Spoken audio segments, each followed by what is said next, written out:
ஆயிரமும் சிறியவன் பலத்த ஜாதியுமாவான். கர்த்தராகிய நான் ஏற்ற காலத்தில் இதை தீவிரமாய் நடப்பிப்பேன். ஏசாயா 60:22.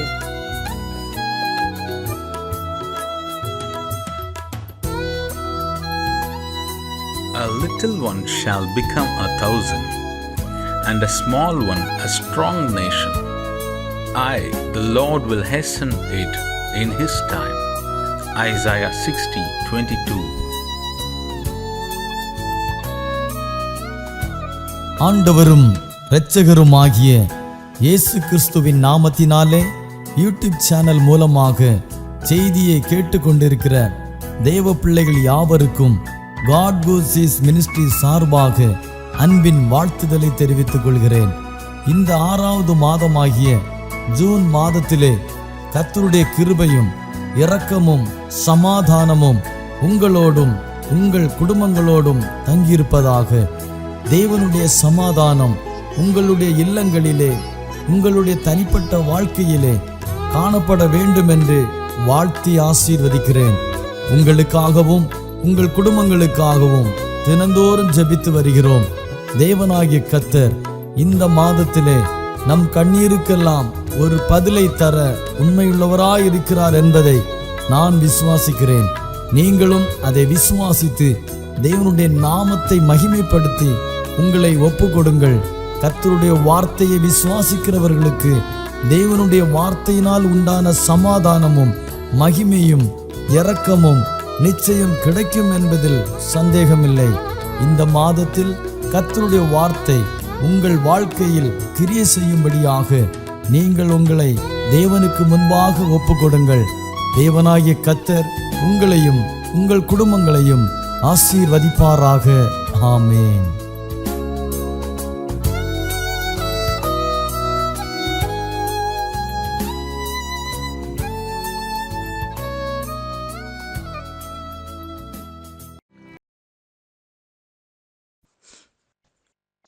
ദൈവനാമത്തിന് മഹത്വം ഉണ്ടാകട്ടെ.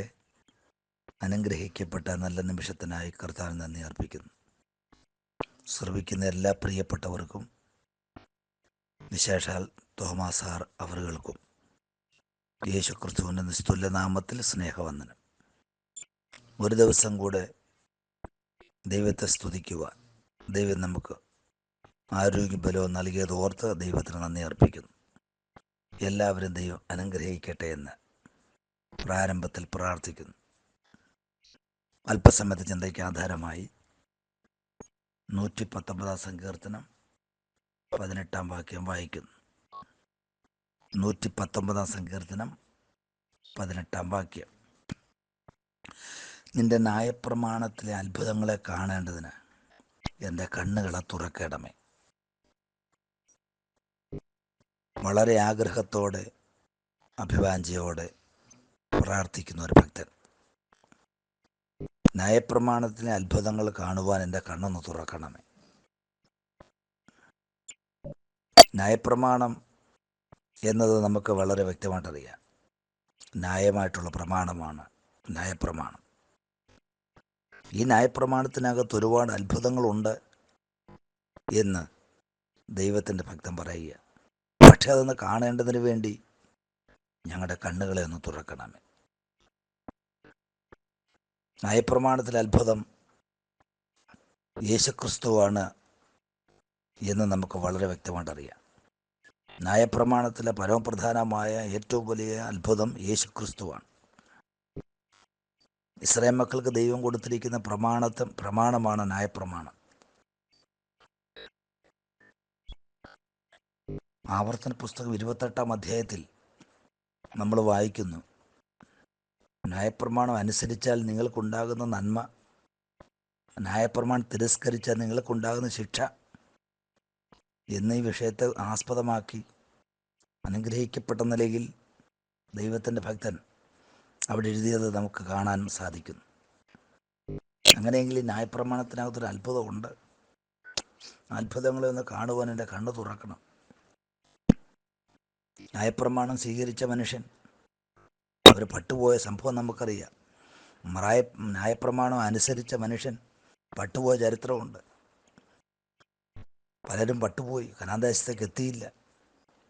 അതുകൊണ്ട് പറയുകയാണ്, പട്ടുപോകുന്ന ജനത്തിന് മുൻപിൽ ഞങ്ങളുടെ ന്യായപ്രമാണത്തിൻ്റെ അത്ഭുതമൊന്നും കാണത്തക്ക രീതിയിൽ ഞങ്ങളുടെ കണ്ണ് തുറക്കണം.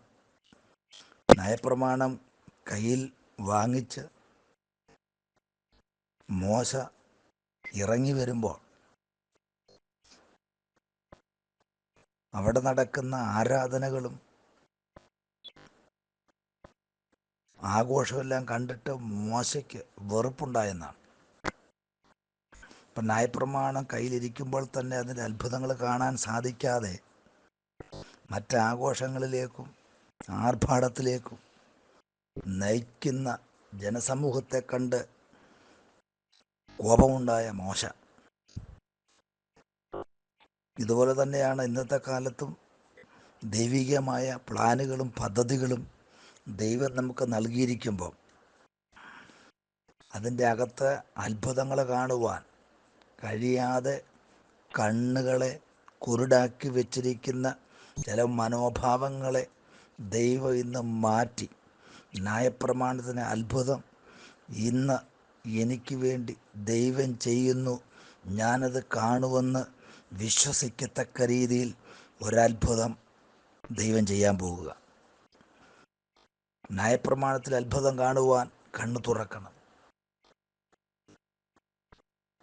കണ്ണു തുറക്കുവാൻ ദൈവികമായ കൽപ്പനകൾ, ദൈവികമായ ആലോചനകൾ, ദൈവികമായ വ്യവസ്ഥകൾ അനുസരിക്കുന്ന ഒരു ഭക്തന് മാത്രമേ അത്ഭുതങ്ങൾ കാണുവാൻ സാധിക്കൂ. ന്യായപ്രമാണത്തിലെ ഒരുപാട് അത്ഭുതങ്ങളുണ്ട്, അത് കാണുവാൻ പലർക്കും സാധിച്ചില്ല. എന്നാൽ ഭക്തൻ പറയുകയാണ്, എനിക്ക് കാണാൻ ആഗ്രഹമുണ്ട്, എനിക്ക് ന്യായപ്രമാണത്തിൽ അത്ഭുതങ്ങൾ കാണാൻ ആഗ്രഹമുണ്ട്. അങ്ങനെയെങ്കിൽ പ്രിയ സ്നേഹിതരെ, പ്രിയപ്പെട്ടവരെ, കർത്താവിനെ അറിഞ്ഞ് രക്ഷിക്കപ്പെട്ട് ദൈവകൽപ്പന അനുസരിച്ച് മുമ്പോട്ട് ഇറങ്ങിത്തിരിച്ച സമയം മുതൽ ഇപ്പോൾ വരെ നമ്മുടെ ജീവിതത്തിലുണ്ടായിരിക്കുന്ന വിഷമങ്ങളും ഭാരങ്ങളും നിന്ദകളും അവമാനങ്ങളും കുറ്റപ്പെടുത്തലുകളും ഒക്കെ സഹിച്ച് നമ്മൾ കർത്താവിൻ്റെ ന്യായപ്രമാണപ്രകാരം നിൽക്കുന്നെങ്കിൽ, കർത്താവിൻ്റെ വ്യവസ്ഥ പ്രകാരം നിൽക്കുകയാണ്. പക്ഷെ ദൈവം പറയുന്നു, ഈ ദിവസങ്ങളിൽ ന്യായപ്രമാണത്തിലെ അത്ഭുതങ്ങൾ കാണുവാൻ, ദൈവികമായ വ്യവസ്ഥ പ്രകാരം ജീവിക്കുന്ന താങ്കൾക്ക് വേണ്ടി ഒരത്ഭുതം ചെയ്യുവാൻ യേശു ഇന്നും സർവശക്തനാണ്. അത് നടക്കാൻ പോവുക, അത് സംഭവിക്കും. അങ്ങനെയാണെങ്കിൽ നമ്മൾ കണ്ടിരിക്കുന്ന ദൈവിക പദ്ധതികൾ, ദൈവം നമ്മളെക്കുറിച്ച് ആഗ്രഹിക്കുന്ന ദൈവിക പദ്ധതികളെ നടപ്പിലാക്കാതിരിക്കാൻ, അത് സ്വന്തം കണ്ണുകൊണ്ട് കാണാതിരിക്കാൻ മറവ് ചെയ്ത് വെച്ചിരിക്കുന്ന ഏത് ശക്തിയാണെങ്കിലും ദൈവം ഇടപെടും. ദൈവം പറയുക, അത്ഭുതം നീ കാണാൻ പോകുക, അത്ഭുതം നമ്മൾ കാണും. ഞാനത് വിശ്വസിക്കുന്നു, അത് സംഭവിക്കും. ഈ വർഷം കഴിയുന്നതിന് മുൻപേ, ഡിസംബർ മാസം കഴിയുന്നതിന് മുൻപേ ദൈവത്തിൻ്റെ ചില അത്ഭുതങ്ങൾ ഞാൻ കാണുമെന്ന് വിശ്വസിക്കുന്ന പ്രിയപ്പെട്ടവർക്ക് വേണ്ടി ദൈവം പ്രവർത്തിക്കാൻ പോകുകയാണ്. ബൈബിൾ നമ്മൾ പഠിക്കുമ്പോൾ അത്ഭുതങ്ങൾ കാണാതെ, ദൈവപ്രവൃത്തി കാണാതെ കണ്ണുകളെ കുരുടാക്കിയിരിക്കുന്ന ഒരുപാട് അനുഭവങ്ങൾ നമുക്കറിയാം. ഒന്ന് രണ്ട് ഉദാഹരണങ്ങൾ മാത്രം ഞാനിവിടെ ചൂണ്ടിക്കാണിക്കുകയാണ്. ഏലിശ എന്ന് പറയുന്ന ഒരു ഭക്തൻ, ആ ഭക്തൻ പ്രാർത്ഥിക്കുന്നവനായിരുന്നു. പ്രാർത്ഥിക്കുന്നത് കൊണ്ട് ശത്രുവിൻ്റെ പല രഹസ്യങ്ങളും ആ ഭക്തന് ദൈവം വെളിപ്പെടുത്തി. പ്രാർത്ഥന എന്ന് പറയുന്നത് ശത്രുവിൻ്റെ പദ്ധതികളെ ദൈവാത്മാവിൽ നമുക്ക് വെളിപ്പെടുത്തി തരുന്നതാണ് പ്രാർത്ഥന. നിനക്ക് നേരെ പിശാചുരുക്കുന്ന സകല തന്ത്രങ്ങളെയും പൊളിച്ചുകൊണ്ട് ദൈവത്തിൻ്റെ പദ്ധതി വെളിപ്പെടുത്തേണ്ടതിന് വേണ്ടി ശത്രുവിൻ്റെ ചില ആലോചനകളെ നമുക്ക് വെളിപ്പെടുത്തി തരുന്നതാണ് പ്രാർത്ഥന. അങ്ങനെ ഏലിശായിക്ക് ദൈവത്തിൻ്റെ പദ്ധതി വെളിപ്പെട്ടു. ശത്രുരാജ്യത്തിൻ്റെ കുതന്ത്രങ്ങൾ പോലും മുട്ടിന്മേൽ നിന്ന് പ്രാർത്ഥിക്കുന്ന ഭക്തന് വെളിപ്പെടുത്തി കൊടുക്കുന്ന സംഭവം നമുക്ക് ഏലിശായിൽ കൂടെ മനസ്സിലാക്കാൻ സാധിക്കും. 2 രാജാക്കന്മാരുടെ പുസ്തകം 6-ാം അധ്യായം നമ്മൾ പഠിക്കുമ്പോൾ അവിടെ വളരെ വ്യക്തമായിട്ട് ആ സംഭവത്തെ വിവരിച്ചിട്ടുണ്ട്. അങ്ങനെ ശത്രുരാജ്യം വന്ന് ഏലിശയ്ക്ക് ചുറ്റും രഥങ്ങളും കുതിരകളുമായിട്ട് വന്ന് വളഞ്ഞ്, പട്ടാളവുമായിട്ട് വന്ന് വളഞ്ഞ് ഏലിശയെ പിടിക്കേണ്ടതിന് വേണ്ടി വന്നപ്പോൾ ആ ഏലിശയുടെ ദാസൻ വെളിയിലിറങ്ങി നോക്കിയപ്പോൾ പട്ടാളം മുഴുവനും അവരുടെ ചുറ്റും നിൽക്കുന്നതായിട്ട് കണ്ടു. ഓടിവന്ന് ഏലിശയോട് പറഞ്ഞു, ഗുരു, പ്രവാചക, നമ്മളെ അറസ്റ്റ് ചെയ്യേണ്ടതിന് വേണ്ടി ഒരു കൂട്ടം പട്ടാളക്കാർ വന്നിരിക്കുന്നു, എന്തു ചെയ്യും? അപ്പോൾ ആ ഭക്തൻ പറഞ്ഞത് ഇങ്ങനെയാ, നീ അവരെ പേടിക്കണ്ട, അവരോട് കൂടെ ഉള്ളവരെക്കാൾ അധികം നമ്മോട് കൂടെ ഉണ്ട് ആളുകളെന്ന് പറഞ്ഞ് ആ ദാസന്റെ തലയിൽ കൈവച്ച് പ്രാർത്ഥിക്കുന്നത് നമുക്ക് കാണാൻ കഴിയും. പ്രാർത്ഥിച്ചപ്പോൾ അവൻ്റെ കണ്ണു തുറന്നു. ഇങ്ങനെ പ്രാർത്ഥിച്ചത്, യഹോവേ, ഇവൻ കാണത്തക്കവണ്ണം ഇവൻ്റെ കണ്ണ് തുറക്കണമേ എന്ന് പറഞ്ഞു. യഹോവ ബാല്യക്കാരൻ്റെ കണ്ണ് തുറന്നു. നമുക്ക് വേണ്ടി ദൈവം വെച്ചിരിക്കുന്ന ചില പദ്ധതികളെ പലപ്പോഴും നമുക്ക് കാണാതിരിക്കേണ്ടതിന് വേണ്ടി നമ്മുടെ കണ്ണുകളെ കുരുടാക്കി വെക്കുന്ന ചില സന്ദർഭങ്ങളുണ്ട്. ഒരുപക്ഷെ ഈ കാലഘട്ടം അങ്ങനെയാണ് നമുക്ക് തോന്നിയേക്കാം. ഈ ദിവസങ്ങളിൽ അങ്ങനെയാണ് എനിക്ക് തോന്നുന്നത്. ഈ ദിവസങ്ങളെല്ലാം എൻ്റെ നന്മകളെ ആരോ എന്നെ കാണിക്കാത്തതുപോലെ മറവ് ചെയ്ത് വെച്ചിരിക്കുകയാണെങ്കിൽ യേശു പറയുക, ഇല്ല, ദൈവത്തിൻ്റെ പദ്ധതി ഇന്ന് വെളിപ്പെടാൻ പോവുക, അത് സംഭവിക്കാൻ പോവുക. നമ്മൾ ആത്മീയ ദർശനം കണ്ട, നമ്മൾ ദൈവത്തിൽ ആലോചന ഏറ്റെടുത്ത് ഇന്ന ഇന്ന കാര്യങ്ങൾ ദൈവം നടത്തിത്തരാമെന്ന് ദൈവം വാഗ്ദത്തം പറഞ്ഞ് ദൈവികമായ പ്ലാനുകളും പദ്ധതികളും ആത്മനിയോഗത്താൽ ഏറ്റെടുത്ത് മുമ്പോട്ട് യാത്ര ചെയ്യുന്ന ഒരു ഭക്തൻ്റെ ആത്മീയ നിലവാരത്തെ ഇല്ലാതാക്കി, അവൻ്റെ ആത്മീയ കണ്ണുകളെ കുരുടാക്കി, ആത്മീയ ദർശനമില്ലാതാക്കി, അവൻ അനുഗ്രഹിക്കപ്പെട്ട പദവികളും അത്ഭുതങ്ങളും കാണുവാൻ കഴിയാതെ കണ്ണ് കുരുടാക്കി വച്ചിരിക്കുന്ന ചില ശക്തികളുണ്ടെങ്കിൽ യേശുവിൻ്റെ അധികാരമുള്ള നാമത്തിൽ കൽപ്പിക്കണം, എൻ്റെ ദൈവികമായ പദ്ധതികളുടെ അനുഗ്രഹത്തിന് തടസ്സമായി നിൽക്കുന്ന അന്ധകാര ശക്തികളെ വിട്ടുമാറാൻ, അതുമാത്രമല്ല എൻ്റെ കണ്ണ് തുറക്കണമേ എന്ന് നമുക്ക് ദൈവത്തോട് പ്രാർത്ഥിക്കണം. അങ്ങനെ പ്രാർത്ഥിച്ച ആ ഭക്തൻ്റെ ദാസന് വലിയ ദൈവിക ദർശനം കണ്ടതുപോലെ നമുക്ക് ദിവസങ്ങളിൽ പ്രാർത്ഥിക്കാം. കർത്താവേ, ദൈവം എനിക്ക് വേണ്ടി വെച്ചിരിക്കുന്ന ചില അനുഭവങ്ങളെ ദൈവം നൽകണമേ, അത് കാണുവാൻ എൻ്റെ കണ്ണ് തുറക്കണമേ എന്ന് പ്രാർത്ഥിക്കണം.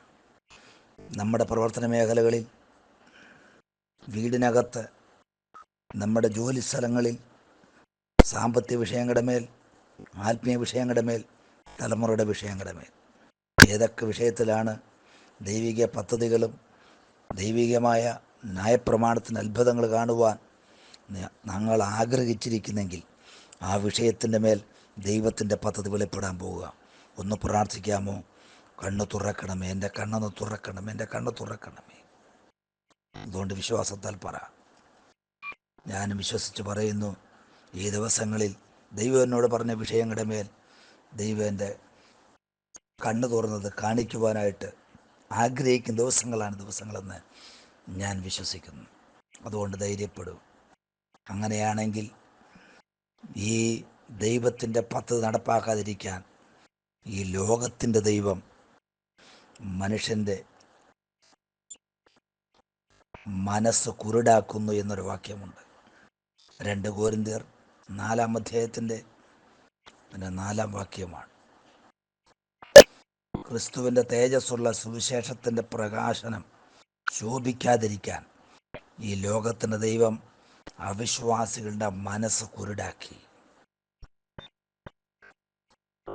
സുവിശേഷത്തിൻ്റെ പ്രകാശനം ശോഭിക്കാതിരിക്കാൻ ഈ ലോകത്തിൻ്റെ ദൈവം അവിശ്വാസികളുടെ മനസ്സ് കുരുടാക്കി. സുവിശേഷത്തിൻ്റെ പ്രകാശനം എന്താ? സുവിശേഷം യേശു ക്രിസ്തുവാണ് സുവിശേഷം. നമ്മുടെ ന്യായപ്രമാണത്തിൽ അത്ഭുതം കാണുമോ? കണ്ണു തുറക്കണം. സുവിശേഷം യേശുവാണ്. യേശുവിനെ കാണാതിരിക്കാൻ, അതിൻ്റെ പ്രകാശനം പൂർത്തീകരിക്കാതിരിക്കാൻ ഈ ലോകത്തിലെ ദൈവം അവിശ്വാസികളുടെ മനസ്സ് കുരുടാക്കി. ഇവിടെ ശ്രദ്ധിക്കുന്ന ഒരു വാക്കുണ്ട്, അവിശ്വാസികളുടെ മനസ്സ് കുരുടാക്കി. അപ്പോൾ എന്തുകൊണ്ടാണ് ന്യായപ്രമാണത്തിൻ്റെ അത്ഭുതമാകുന്ന യേശുക്രിസ്തുവിനെ കാണുവാൻ കഴിയാത്തെന്ന് ചോദിച്ചാൽ, അവിശ്വാസം ഉണ്ടാകുന്ന ഒരു മനസ്സ്. പലപ്പോഴും നമ്മൾ അവിശ്വാസികളാവും. ഇത്ര നാളും പ്രാർത്ഥിച്ചിട്ട് കാര്യങ്ങൾ നടന്നില്ല. ഞാൻ എത്ര മാസമായി പ്രാർത്ഥിക്കുന്നു, എത്ര വർഷമായി പ്രാർത്ഥിക്കുന്നു, എന്നിട്ട് എന്തുകൊണ്ട് കാര്യം നടക്കുന്നില്ലെന്നുള്ള ചിന്ത വന്ന് നമ്മുടെ മനസ്സിന് അവിശ്വാസം ഉണ്ടാക്കി. അത്ഭുതങ്ങൾ കാണാതിരിക്കാൻ നമ്മുടെ മനസ്സിനെ കുരുടാക്കുന്ന ചില ശക്തി ഉണ്ടെങ്കിൽ വിശ്വസിക്കണം. അതുകൊണ്ടാണ് യേശുക്രിസ്തു പറഞ്ഞു, അല്പവിശ്വാസികളെ, നിങ്ങൾ അല്പവിശ്വാസികളാണ്. നിങ്ങൾ വിശ്വസിച്ചാൽ ഇന്ന കാര്യങ്ങൾ നടക്കും. വിശ്വസിച്ചാൽ ദൈവിക പദ്ധതികൾ നടക്കും. വിശ്വസിച്ചാൽ അത്ഭുതങ്ങൾ നടക്കും. വിശ്വസിച്ചാൽ നീ ദൈവത്തിൻ്റെ മഹത്വം കാണും. ഇന്ന് ഒരുപാട് പദങ്ങൾ യേശുക്രിസ്തു വിശ്വാസത്തെ ആസ്പദമാക്കി ഉറപ്പിച്ച് പ്രസ്താവിക്കുന്ന ഒരുപാട് വാക്കുകളുണ്ട്. അതുകൊണ്ട് ഈ ദിവസങ്ങളിൽ നമുക്ക് വിശ്വസിക്കാം. ഞാനും വിശ്വസിക്കുന്നു, എനിക്ക് വേണ്ടിയുള്ള ദൈവിക പദ്ധതികൾ ന്യായമായ പ്രമാണപ്രകാരം ദൈവിക കൽപ്പന ഞാൻ അനുസരിക്കുന്നതുകൊണ്ട് ദൈവം എനിക്ക് നൽകിയ ന്യായമായ പ്രമാണപ്രകാരമുള്ള നന്മകൾ കാണുവാൻ എൻ്റെ കണ്ണ് തുറക്കണമേ. പ്രിയ സ്നേഹിതരെ, എന്നെ കേൾക്കുന്ന പ്രിയപ്പെട്ടവരെ, താങ്കൾ ഇതുവരെ യേശുവിനെ അറിഞ്ഞിട്ടില്ലെങ്കിൽ, സുവിശേഷം എന്ന ക്രിസ്തുവിനെ നിങ്ങളിതുവരെ അറിഞ്ഞിട്ടില്ലെങ്കിൽ, ഇന്നറിയാനൊരു അനുഗ്രഹിക്കപ്പെട്ട സമയം. ഈ സമയം നഷ്ടമാക്കരുത്. യേശുവിനെ അറിഞ്ഞ്, ഈ ലോകത്തെ ഏറ്റവും വലിയ അനുഗ്രഹിക്കപ്പെട്ട പദവിയാകുന്ന ക്രിസ്തുവിനെ അറിഞ്ഞ് ജീവിതം ധന്യമാക്കുവാൻ, ദൈവിക പദ്ധതിയിലേക്ക് കടന്നു വരുവാൻ നിങ്ങളുടെ അവിശ്വാസം മാറ്റി വിശ്വാസമുള്ളൊരു മനസ്സുള്ളവരായി തീരുവാൻ ദൈവം കൃപ നൽകട്ടെ. ഈ വചനങ്ങളായ ദൈവം നമ്മളെ അനുഗ്രഹിക്കുമാറാകട്ടെ.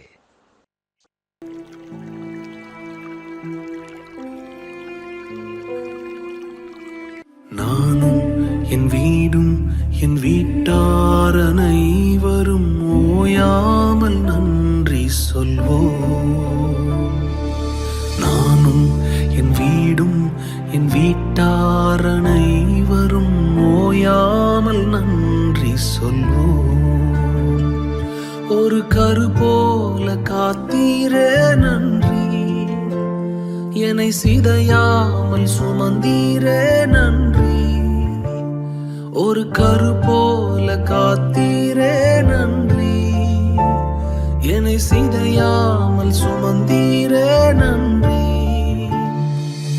எபினேசரே, எபினேசரே, இந்நாள் வரை சுமந்தவரே.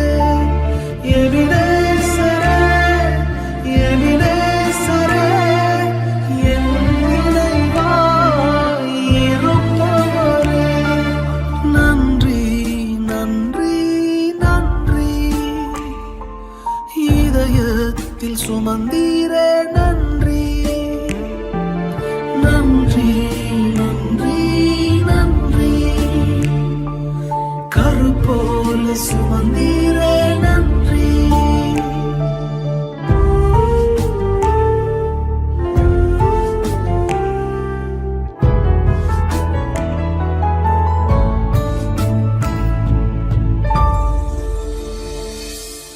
ஒன்றுமே இல்லாமல் துவங்கின என் வாழ்வு நன்மையால் நிறைந்துள்ளதே.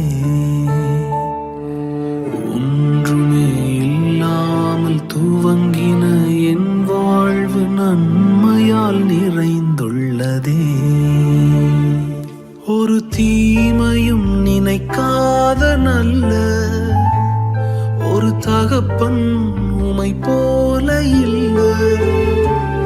ஒரு தீமையும் நினைக்காத நல்ல ஒரு தகப்பன் உமை போல இல்லை. எபினேசரே, எபினேசரே, இந்நாள் வரை சுமந்தவரே. எபினேசரே, எபினேசரே, என் நினைவாய்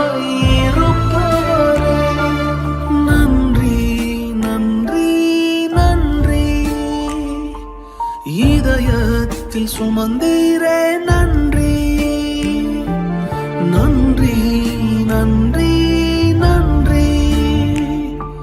கரு போல சுமந்தீரே நன்றி.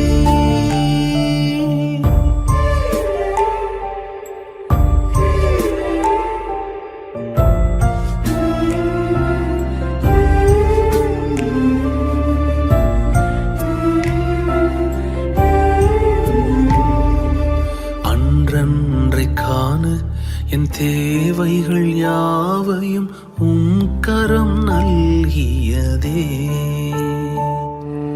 அன்றன்றைக்கான என் தேவைகள் யாவையும் உம் கரம் நல்கியதே.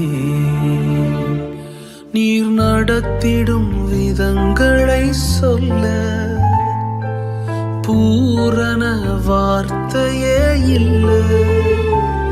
நீர் நடத்திடும் விதங்களை சொல்ல ஒரு பூரண வார்த்தையே இல்லை. எபினேசரே எபினேசரே இந்நாள் வரை சுமந்தவரே. எபினேசரே எபினேசரே என் நினைவாய் இருப்பவரே. நன்றி நன்றி நன்றி. இதயத்தில் சுமந்தீரே நன்றி நன்றி நன்றி நன்றி. கரு போல சுமந்தீரே நன்றி.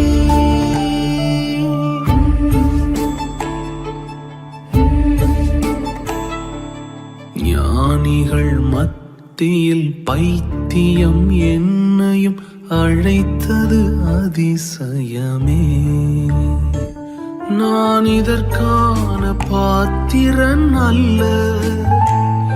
இது கிருபையே வேறொன்றும் இல்லை. நான் இதற்கான பாத்திரன் அல்ல. இது கிருபையே வேறொன்றும் இல்லை.